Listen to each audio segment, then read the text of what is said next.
O segundo episódio da segunda temporada de Loki, pelo menos pra mim, foi um episódio muito melhor do que o primeiro. Não que o primeiro tenha sido ruim, não, de forma nenhuma. Mas esse segundo trouxe mais motivação, trouxe mais elementos, foi muito mais dinâmico do que o primeiro. O primeiro, como eu disse no meu review aqui no canal, do primeiro episódio da segunda temporada de Loki, me pareceu mais uma continuação direta dos eventos do final da primeira temporada. Aqui já temos uma continuidade maior desses eventos, mas também já entrando aí o próprio cerne que vai ser esta segunda temporada, com um fato incrível de que todas as linhas do tempo do multiverso foram bombardeadas. E a vilã que fez isso conseguiu até mesmo matar mais gente do que o Thanos com um estalo de dedos lá em Guerra Infinita.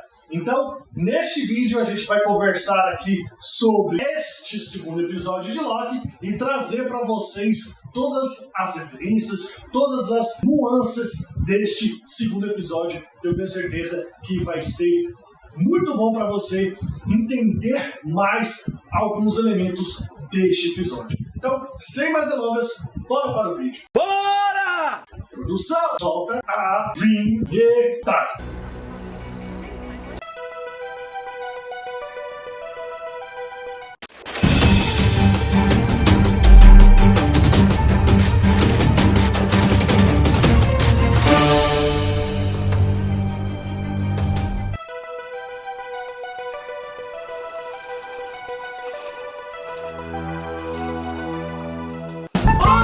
Eu sou o Murilo e você está assistindo a The Geek. Galera, sejam bem-vindos a mais um vídeo aqui no canal. E já vamos começar direto falando sobre os pontos principais desse segundo episódio de Loki. Logo de cara, nesse segundo episódio da segunda temporada de Loki, temos uma referência que pouca gente percebeu.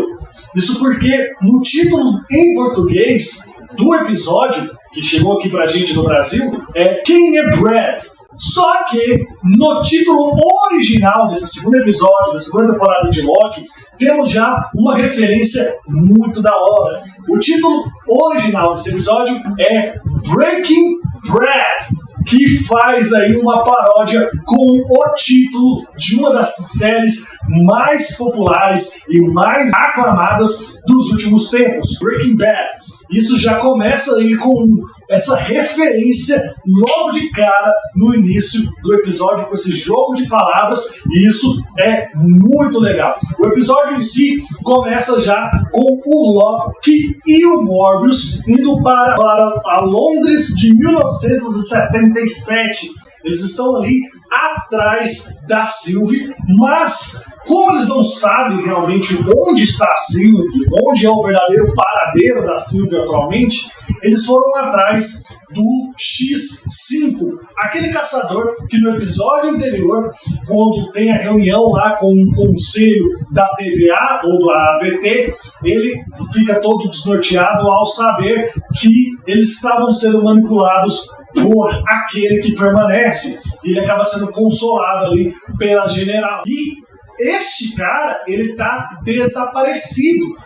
E seguindo aí os rastros do pin temporal dele, o Loki e o Morbius vão parar na Londres de 1977, porque acreditam que a general enviou esse caçador atrás da Sylvie. Então, o X5, deve ter informações sobre o paradeiro da Sylvie. E também, logo de cara, já temos aí, na primeira aparição do Loki e do Morbius nesse episódio, temos uma referência a Eternos. Quando eles chegam em Londres, de 1977, eles estão andando pelos becos da rua, provavelmente atrás ali de um cinema, onde está tendo a exibição de um filme deste caçador da TVA, que até então era conhecido pelo nome de X5, mas que ali naquela linha temporal estava vivendo ali sob o nome de Brad Wolf.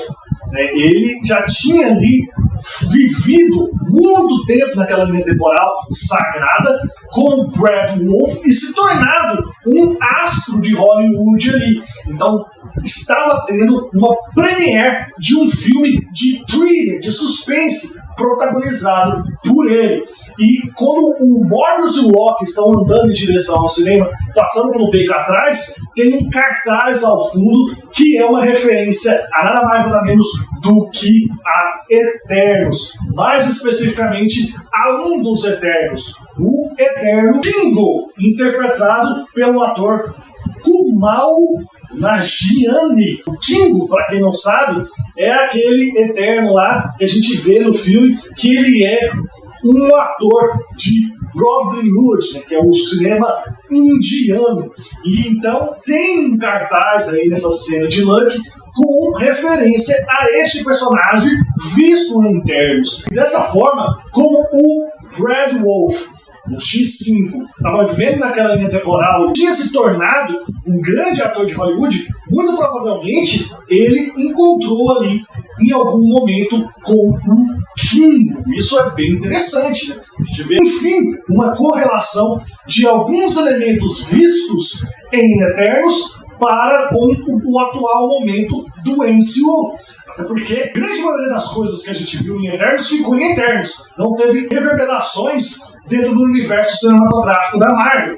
Esta aí, até então, é a primeira referência grande que temos a algum elemento do filme de Eternos dentro do universo cinematográfico da Marvel, e foi muito interessante que isso aconteceu aqui em Loki. Após isso, Morbius e Loki confrontam ali o Brad foge, né, tentando ludibriar o Morbius, tentando ludibriar o Loki, só que não tem como enganar o Deus da Trapaça. E o Loki consegue prender ele ali e trazendo de volta um elemento que aqui em Loki tinha sido um pouco deixado de lado, que são as habilidades mágicas do Deus da Trapaça. Ele usa ali umas sombras para conseguir prender o Brad e levar ele para a TVA. Lá na TVA, eles ficam num dilema de como conseguir tirar informações do Brad. O Brad tenta desestabilizar emocionalmente o Loki, tenta desestabilizar emocionalmente o Morbius, até consegue chegar nesse momento, né? O Loki tem que intervir, tirar o Morbius ali, e uma conversa entre o Loki e o Morbius, né, a gente vê uma referência ao início do MCU, quando o Loki explica lá para o Morbius por que foi que ele resolveu atacar Nova York lá em Vingadores 1. Né? Ele fala que ele estava muito frustrado, com muita raiva do pai dele, do irmão dele, então por isso ele resolveu invadir a Terra com um exército de alienígenas ali, tentou controlar o Tony Stark com a joia da mente e não deu certo, e por isso ele foi lá e jogou o Tony Stark de um prédio. Então, tipo, dá uma explicação do porquê o Loki fez aquela invasão lá em Vingadores 1. Após essa conversa, eles arquitetam um plano ali de como conseguir fazer com que o Brad entregue as informações que eles precisam ter para encontrar a Sylvie. E aí, o Loki, junto com o Morbius, faz aquela coisa de tira bom, tira ruim. O Loki finge que voltou ali a ser um vilão, faz uma encenação para convencer o Brad a contar onde está a Sylvie, e ele acaba revelando onde a Sylvie está. E aí, a gente volta lá para o final do primeiro episódio, na cena pós-crédito do primeiro episódio dessa segunda temporada de Loki, em que vemos a Sylvie abrindo um portal e chegando em Boston, Oklahoma, em 1980. Essa informação é passada ali pelo próprio Brad para o Morbius e para o Loki, e os dois, junto com o Brad, vão para esse lugar para conversar com a Sylvie. Ao mesmo tempo que há um clima tenso quando o Loki e a Sylvie se encontram, o Brad está desesperado para sair dali. Ele quer sair de qualquer forma dali, e o Morbius começa a desconfiar do comportamento do Brad, porque o Brad está ali, não, vamos embora, vamos pra TVA. Aí o Morbius, cara, você estava preso na TVA, você não queria ficar lá, agora você está aqui, você quer querer voltar pra TVA? Tem alguma coisa errada. E ele, não sei o que e tal. Enquanto isso, o Loki está tentando convencer a Sylvie a se unir a ele para impedir que todas as linhas do tempo sejam destruídas. Porque o multiverso, desde o fim, aquele que permanece, no final da primeira temporada, quando a Sylvie mata ele, está entrando em caos absoluto e corre o risco de se autodestruir. Isso fica nessa questão de se ela vai ajudar ou não, ela se recusa e tal. E o Morbius sai com o Brad e fala, olha, tem uma coisa pra contar. E ele dá um migué, a Sylvie usa os poderes de leitura da mente e descobre que a General Dox não estava atrás dela como a TVA pensava. A gente vê que a General Dox e o Brad estão enviando uma tropa pro multiverso supostamente atrás da Sylvie, mas não era atrás da Sylvie. O plano dela era bombardear todas as ramificações das linhas temporais para impedir que haja o caos no multiverso. Só que isso vai acabar fazendo com que várias vidas se percam, porque ao bombardear as linhas dos tempos sobressalentes do multiverso, eles estão destruindo aquela realidade, então milhares de pessoas vão morrer. E aí entra um fato interessante, porque a General Dox ela consegue fazer isso e elimina mais de 30% da vida de todo o multiverso, sendo impedida pelo Loki, pela Sylvie e pelo Morbius de continuar aí destruindo as linhas do tempo. Mas com este ato, ela consegue matar mais gente do que o Thanos com o estalo de dedos dele lá em Vingadores Guerra Infinita. Isso porque lá em Vingadores Guerra Infinita, o estalo de dedos do Thanos matou metade da vida do universo, de um universo. Agora, com a General Dox bombardeando as linhas temporais do multiverso, ela matou 30% de vários universos. Então, matou trilhões, quatrilhões de pessoas a mais do que o Thanos com esse simples ato. Mas a Sylvie, o Loki e o Morbius acabam aí conseguindo deter ela, impedir que o desastre seja maior, aprendê-la e levá-la para a TVA. E outro ponto que deve ser mencionado é que nesse meio tempo o Ouroboros ele está tentando controlar as ramificações ali do multiverso naquela máquina que a gente viu no primeiro episódio, em que o Morbius entrou lá para trazer o Loki de volta para parar com aqueles saltos que o Loki estava dando entre passado e presente e futuro. Então, aquela máquina ali, ela é que condensa todas as linhas temporais do multiverso em uma única linha temporal. E as ramificações estão fora de controle, isso pode causar uma explosão ali que cause o fim do multiverso. E o Obi está tentando ali impedir isso. No primeiro episódio, ele consegue ter acesso àquela sala, tanto que ele manda o Morbius para lá para trazer o Loki de volta para aquela realidade, para parar com esse salto do Loki.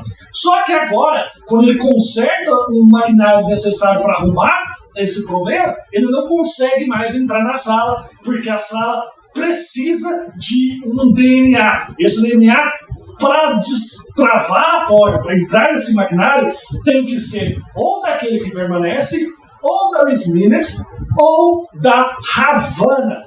Então, o caos ali na TVA está muito instalado, porque se ele não conseguir parar isso, vai haver uma explosão e a TVA, assim como o multiverso, vai para o saco. E no final do episódio, a gente vê aí que a Sylvie se recusou, né, a continuar na TVA, depois de ver que várias linhas temporais foram destruídas, voltou lá para a sua linha temporal, lá em Boston, Oklahoma, em 1982. A gente vê ela lá no McDonald's, onde ela estava trabalhando, sentada no carro e tal. Chega o menino, conversa com ela, ela pergunta sobre a mãe dele, se a mãe dele estava vindo buscar e tal, ele fala que sim e tal. Só que ela está na mão dela com o PIN temporal que vimos aquele que permanece, interpretado por Jonathan Myers, no final da primeira temporada de Loki, com ela, em suas mãos. E aquele PIN temporal é completamente diferente de qualquer PIN temporal que a TVA tem. Ela pode se locomover por qualquer do espaço-tempo. Ela pode ir para o passado, para o futuro, pode ir para qualquer linha temporal do multiverso.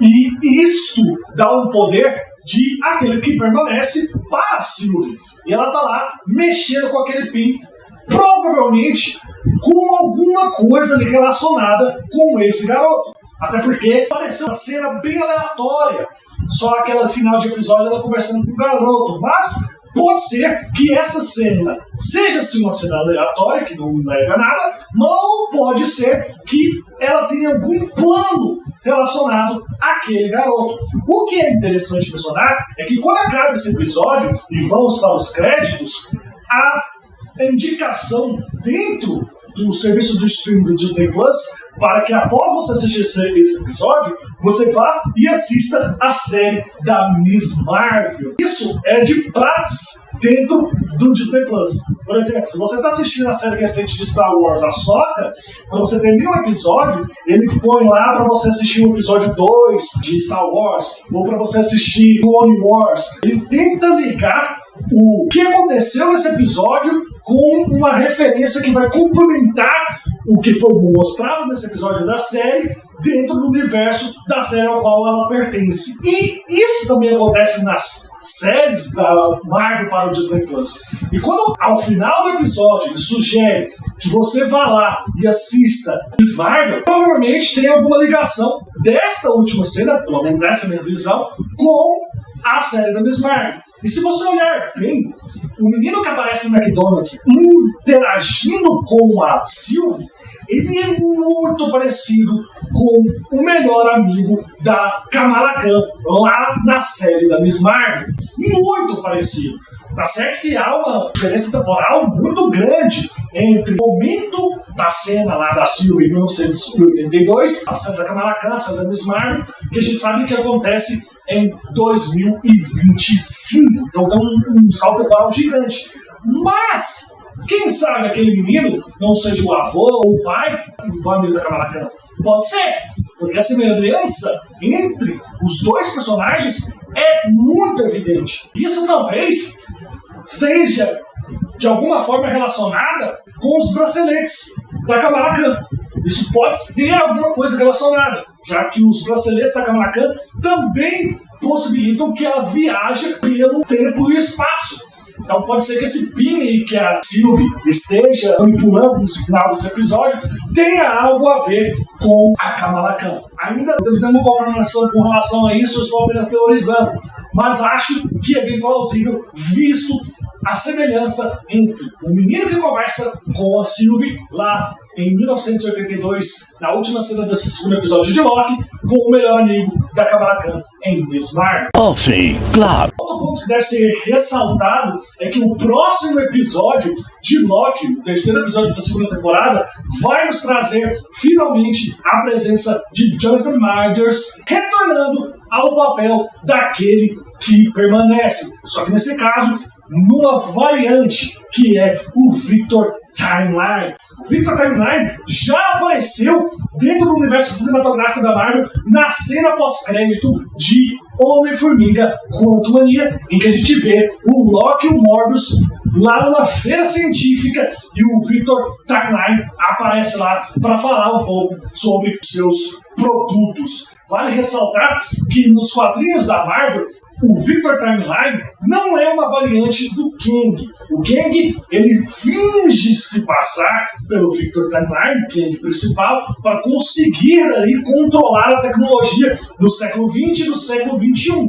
Aqui, no MCU, e isso é uma coisa praxe do MCU, que ele não faz literalmente igual aos quadrinhos, ele vai adaptando. Aqui o Victor Timeline, ele é uma variante do Kang, daquele que permanece. Pelo menos é o que nos parece, porque já foi visto também nos teasers desta segunda temporada de Loki que a Ravonna vai estar lá na mesma linha temporal do Victor Timeline e que também vai se encontrar no Morbius e Loki, provavelmente atrás dele, assim como a Miss Minutes. Então, talvez a Ravonna e a Miss Minutes foram atrás do Victor Timeline para fazer com que ele se torne aquele que permanece. Vale ressaltar que no final da primeira temporada, aquele que permanece fala para Sylvie que ele vai retornar. Então, talvez o Victor Timeline aqui seja o passado daquele que permanece e a Ravonna e a Miss Minutes estão ali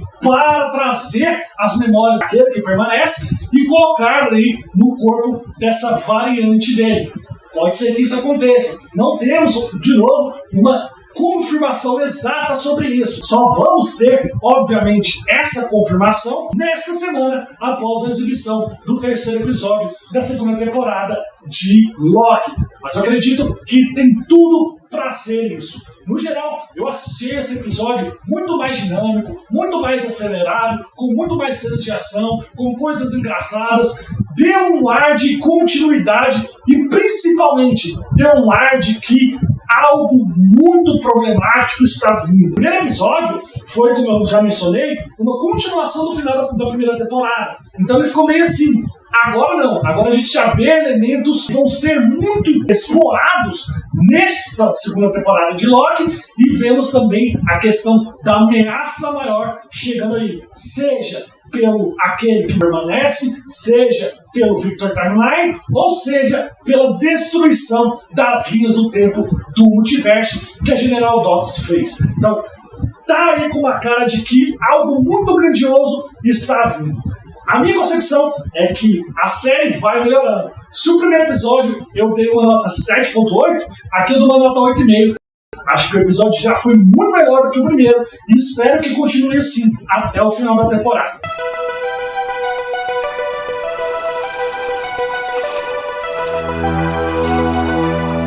Mas eu quero saber de vocês, o que vocês acharam desse segundo episódio de Loki? Vocês gostaram? Acharam que foi melhor do que o primeiro? Estão achando a série tão boa quanto a primeira temporada? Deixe aqui nos comentários a opinião de vocês e bora interagir. É claro!